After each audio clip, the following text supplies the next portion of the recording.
অনেকে আসি রাজনীতি করতে গিয়ে বেপর্দা হই। এই আমাদের এমপি সাহেব এদিকে দেখলাম কেরেস দিচ্ছে, এটা জায়েজ হয় নাই, ঠিক হয় নাই, তাকওয়ার মধ্যে থাকতে পারে নাই। কলে ফতুয়া কেন দিলাম?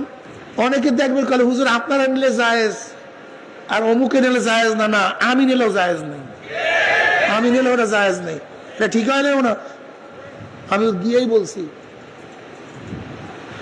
যেরকম ইউনুস সাহেবের সাথে বলছে অনেকে আমরা শর্ত দিছি ওখানে মহিলা থাকতে পারবে না, তিনি দেখা করে নাই। করলে করবো, না করলে করবো না, সমস্যা কি বাবা? ওই আগেই বলছি পরীক্ষার সময় ধরা খায় সব, এত সহজ না, মুহূর্ত হলে কঠিন। আমাদের আব্দুল্লাহ সাহেব, পীর সাহেব খুলনা, দেখলাম মহিলার সাথে সাক্ষাৎকার দেয়। কেন সাক্ষাৎকার তো ফরজ ছিল না, কেন দিল? কারণটা কি? ওটা ফরজ না তো, দিতে গেল।